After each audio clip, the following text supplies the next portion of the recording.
Morning ഇത് കണ്ടോ, പ്രൂണിങ്ങിനൊക്കെ സമയമായി കേട്ടോ. അപ്പോൾ അതിനെ പ്രൂൺ ചെയ്ത് വിടാണേ. ഈ പ്രൂൺ ചെയ്യുന്നത് നമുക്ക് മാറ്റി പിടിപ്പിക്കാം.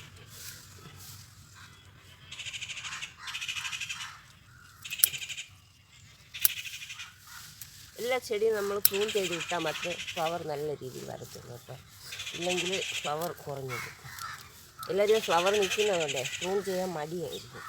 അങ്ങനെയല്ല, നമ്മൾ ഫ്ലവർ ഉണ്ടായിരുന്നാലും അത് പ്രൂൺ ചെയ്ത് വിട്ടാൽ മാത്രമേ നല്ല രീതിയിൽ ഫ്ലവർ വരത്തുള്ളൂ. ഇല്ലെങ്കിൽ ഓരോ സൈഡിൽ നിന്നായിട്ട് അത് നശിക്കാൻ തുടങ്ങും. ഇതിൽ നല്ല ഫ്ലവറാണ്. അപ്പോൾ കാണുന്നവർക്ക് ഫ്ലവർ അയ്യോ ഇതെങ്ങനെ നമ്മൾ കട്ട് ചെയ്യും എന്നുള്ളൊരു ചിന്തയാണ്. അതുകൊണ്ട് നമ്മൾ കട്ട് ചെയ്ത് വിടാത്തതുകൊണ്ട് വാടി തുടങ്ങി. അത്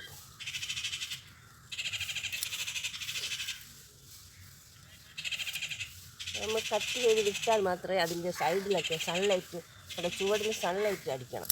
എന്നാൽ മാത്രമേ ആ ചെടി നല്ല രീതിയിൽ വരത്തുള്ളൂ. ഇതിങ്ങനെ നന്നായിട്ട് നിറഞ്ഞു നിൽക്കുമ്പോൾ ഉണ്ടല്ലോ സൺലൈറ്റ് കിട്ടത്തില്ല. അങ്ങനെ വരുമ്പോഴത്തേക്ക് സൈഡൊക്കെ ചീത്തയായി പോകാൻ സാധ്യതയുണ്ട്. 3 ഫ്ലവറുണ്ട്. ഈ ഫ്ലവറൊക്കെ കാണുമ്പോൾ എല്ലാവരും ചെയ്യും 3 ഫ്ലവറുള്ള ചെടിയാണോ കട്ടാക്കിയത്. അങ്ങനെയല്ല, നമ്മൾ കട്ട് ചെയ്ത് തന്നെയാണ്. ഇനി ആ പിങ്കിലാണെങ്കിൽ മൊട്ട് ഒത്തിരി ഉണ്ട്. ഇതിൽ മൊട്ട് തീരാറായി, അതുകൊണ്ടാണ് ഞാൻ കട്ടാക്കിയത്.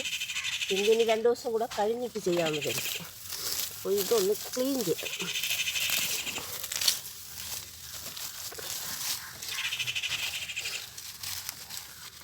കണ്ടോ, ഇത് കണ്ടോ വാടാമല്ലിയാണ് കേട്ടോ. ചിലർ വാടാമല്ലി എന്നും പറയും. അപ്പോൾ ഇനി ഇതിലേക്ക് ഞാൻ ഫെർട്ടിലൈസർ ഇടാണ്. എല്ലുപൊടി വേപ്പിൻ്റെ ഉണ്ടാക്കി എൻ്റെ കയ്യിലില്ല, അതുകൊണ്ട് അതിടുന്നില്ല. ഇല്ലെങ്കിൽ ചാണകപ്പൊടി ഉണ്ടെങ്കിൽ ചാണകപ്പൊടിയും നമുക്കിടാം. ഇത് 2 സാധനവും എൻ്റെ കയ്യിലില്ല. ഇനി എല്ലാം കണ്ടെത്തിയാൽ മാത്രമേ അതൊക്കെ ഇട്ട് കൊടുക്കാൻ പറ്റത്തുള്ളൂ. അപ്പോൾ നമ്മൾ മണ്ണിനെയൊക്കെ ഇങ്ങനെ വല്ലപ്പോഴും പ്രൂൺ ചെയ്ത് അതിനിങ്ങനെ കുത്തി ഇളക്കി. അല്ലാതെ ചെടി വെച്ചത് കൊണ്ട് മാത്രം ചിലർ ചെടി കൊണ്ട് വയ്ക്കും, എന്നിട്ട് ആ ഭാഗത്തേക്ക് തിരിഞ്ഞു നോക്കാറില്ല. വെള്ളം നനച്ച് കൊടുക്കും.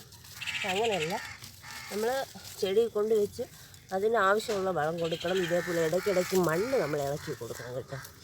തറയിലായാലും ചട്ടിയിലായാലും മണ്ണ് ഇടയ്ക്കിടയ്ക്ക് ഇങ്ങനെ ഇളക്കി കൊടുത്തിരിക്കണം കേട്ടോ. ഇനി ഇതിലേക്ക് കുറച്ച് ഫെർട്ടിലൈസർ ഇടാണ്. ഇവിടെ കുഞ്ഞു ഉറുമ്പുണ്ട് കേട്ടോ, മഞ്ഞപ്പൊടി എടുത്തില്ല. 2 എണ്ണത്തിനും കൂടെ ഇത്രയാണ് ഇടുന്നത് കേട്ടോ. ഇനി വെള്ളം ഒഴിച്ച് കൊടുക്കണം. ഞാനിപ്പോൾ വെള്ളം എടുത്തിട്ടില്ല, അപ്പോൾ വെള്ളം ഞാൻ നനച്ച് കൊടുക്കും. വെള്ളം എടുത്ത കൊണ്ടാണ് വെള്ളം ഒഴിക്കാതെ. അപ്പോൾ